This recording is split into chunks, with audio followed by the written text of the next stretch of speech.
guys, welcome back to the channel. So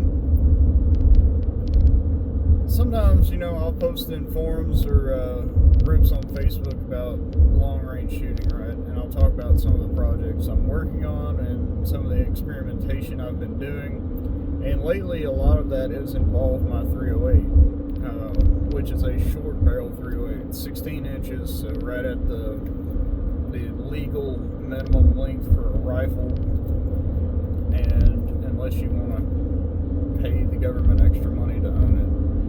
So anyway, I get a lot of questions, because I'll be using this little 16-inch 308, and I've shot it, and I'll be showing testing and shooting, say, over a mile with it, past 1,800 yards sometimes.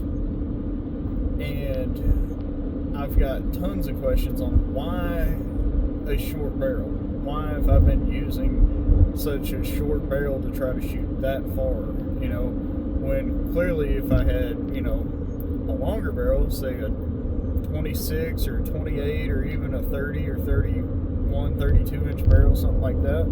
Get into like the long custom guns, like the barrels that guys use shooting FTR. Well, most of the time the answer is just because it can be done, and it's a more of a challenge. There's more bullet drop because you can't run as much muzzle velocity. Generally, I'm running muzzle velocity with a 200 grain class bullet and right around 2,400, sometimes a little higher, sometimes a little lower than that. But that's about maxed out for a 16-inch barrel. It's around 2,400 feet per second. If I was running, like a real F-class type barrel or, FTR barrel, some of those guys are running 30-plus inch barrels. I could get a lot more speed out of it, and the bullet would shoot a lot flatter and everything, and it would take less elevation to get on target and all of that, and the max ordnance wouldn't be nearly as high, and I could run velocity with the same 200 grain bullet, probably over 2,800 feet per second, maybe closer to 2,900 in some cases with a 308, which is crazy, but it takes a long barrel to get it there. But also another component to barrel length versus diameter, because also a lot of people don't account for how large the diameter is on my rifle, and the barrel that's on my 308 is like an 1.250 barrel. It's an 1.25 diameter, and so it's very heavy, and that actually plays with the harmonics a little bit. Now, when it comes to harmonics and barrel length and diameter, the shorter your barrel length is and the larger the diameter is, the amplitude of your harmonics, like how much harmonics is there, becomes less. The amplitude becomes less, but the frequency actually increases. So, the vibration of harmonics are not, it's not ever going to be just a dead barrel, but what happens is your amplitude gets really small, but your frequency increases.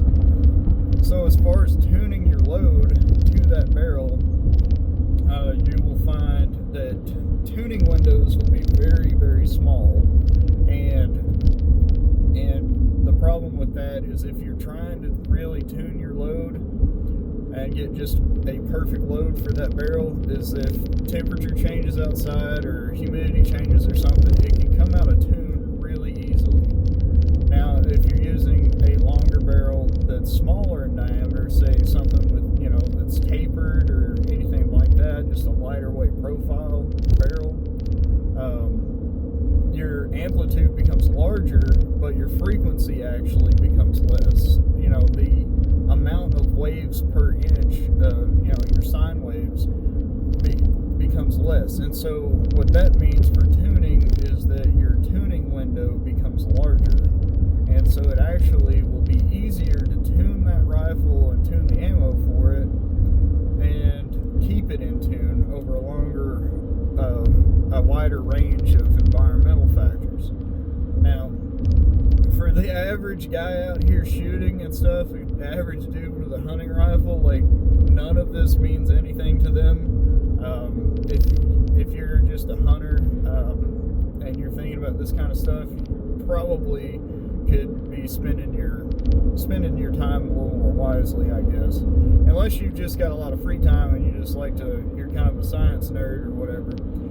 But for the purposes of tuning, and I actually was listening to a podcast yesterday on this with Jim Borden and Eric Cortina, and he went into this kind of in a deeper detail. The reason why, if he was building an F-class rifle, a target rifle, is that he would actually use a taper barrel profile and not a straight like inch 250 like most of them are.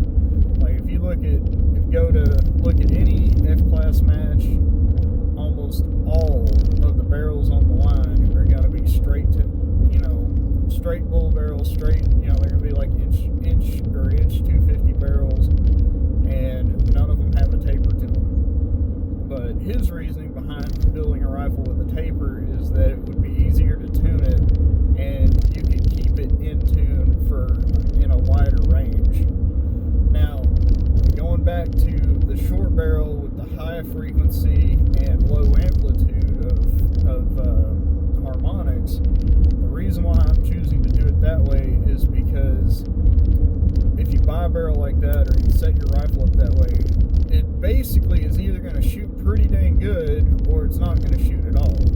And it's going to shoot pretty much the same no matter what type of ammo you shoot through it, whether it's off-the-shelf stuff or hand-load stuff. And the reason why is because the tuning window is so small and the amplitude of your harmonics is so small, is that, as long as the bore is true on it and everything, and there's nothing wrong with the barrel, it's going to shoot pretty darn good most of the time with just about anything you want to shoot through. And that so far has been the experience I've gotten. So my load development, for me, it has saved me a lot of time, and a lot of it actually has saved money, because I'm not just sending rounds down range just to collect data. Is I can load it basically to pressure, and I can load it at a jam or slightly back off jam into the rifling as far as overall length on the bullet or the casing goes, and then I just shoot it, and it shoots pretty much. I'm like, it's guaranteed, doesn't matter what type of bullet I'm shooting through it, it's going to shoot less than a minute of angle, and it would be really difficult to screw it up. So if it makes things really simple to not have to worry about tuning ammo, or putting a tuner on the barrel to adjust the frequency, and get it dialed in. And so whether I'm shooting off the shelf ammo or I'm shooting my hand loads with some like really expensive custom made stuff, it generally shoots around half a minute of angle. I have seen it shoot a little bigger than a half minute of angle, but not very often, and like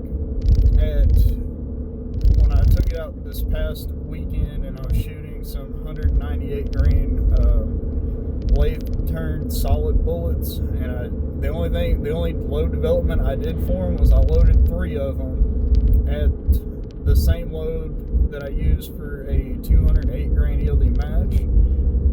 I set my bullet length, or my overall length on the cartridge, I just set it to where it was touching the rifling, and I shot 3 rounds through it at 50 yards, and it shot a pretty tiny little group, and then I just adjusted, made sure my zero was at 50 yards, which is another thing probably you guys are thinking it's insane. Why would I shoot it at 0 at 50 yards and then try to go shoot a mile with it? But zeroed, if you have a known distance that you're zeroed at, you can still develop a drop chart, and it will tell you how to dial to get to whatever range you're shooting. So whether you zero it at 100, 200, 300, or 50 yards, it doesn't really matter that much. And that's just reality. But that was it. I shot 3 rounds, and then I took it out to 560 yards. And, you know, after I kind of played with the ballistic calculator a little bit based on the velocity I was running and everything, and it actually, those bullets outperformed what I was expecting. The ballistic calculator dictated that it was going to take 4.1 mils to get on target at 560 yards. And I actually was shooting over the target, and I had to dial it back. And to get on target and stay on target, it was 3.7 mils. And I was still shooting a couple of inches above center of the target, you know, where I was aiming. So I'm still hitting just a little high, about 2 to 3 inches high there at 560 yards. But I went ahead and I shot a 5-shot group. And at 560 yards on that steel plate, the group was around 6 inches or so. So it's still like 1 minute of angle at 560 yards. I may bump the bullet back slightly and see if that affects anything. See if I can get that group a little bit smaller. But another part of that too is I did not dial for wind at all or anything like that. So I just, once I started hitting the plate, then I just focused on holding in the same spot and just shooting, and it was, yeah, like a 6-inch group at 560 yards, which is pretty wild, you know, just for that little of load development, you know, going from 3 shots on paper at 50 yards and then immediately taking it to 560 like 2 weeks later, you know. And that's it. That's all the load development it took. Now, I finally got the Warner Tool Company flatlines in that are 198 grain to compare to the Patriot Valley Arms Senecas that are 198 grain. And just looking at them and measuring them and everything, they are different. There's a pretty significant difference in my mind. Now, you may grab one and compare it to the other and say, yeah, they're slightly different, but not by very much. But with the measurements I've done and the looking at them and everything, like they're pretty different. So I'm curious to see how they perform, because supposedly they have the same or really close to the same ballistic coefficient, and I'm really curious to see how they would perform when they are loaded the same. You know, which one's going to shoot smaller group, which one's going to hit higher or lower than the other, and that sort of thing. So that's some of the testing that I'm going to be doing in the future. But yeah, I just kind of want to do this little video, kind of talk about the reason and the, you know, the method to the madness behind using a 16-inch 308 to shoot over a mile with, and the reason why it actually is not, you know, like if you really think about it, it's not a bad idea. I mean, it does work. Mine is set up in such a manner that I can get that far with it easily. You know, as far as being able to dial the elevation is not a problem. I've kind of talked about it before, but my rifle has a 40 MOA pick rail on it, or scope base on it, and I'm using a spur scope mount that is an additional 44 MOA. So I've got 84 minutes already preset in the scope angle, and also I'm using a Tractoric scope which has 160 MOA of internal elevation. Now, so far I've been able to, I can zero it at 50 yards or even at 100, and I've got enough elevation I can dial to, with the bullets I'm running, I can dial to nearly like 2,500 yards if I had space to do that. But currently, the maximum I can go, the absolute max, max would be around 1,900 yards. So anyway, if you guys got any questions or comments, you want to tell me your thoughts on this whole project, leave them down in the comment section below, and we'll see you next time. Thanks for watching.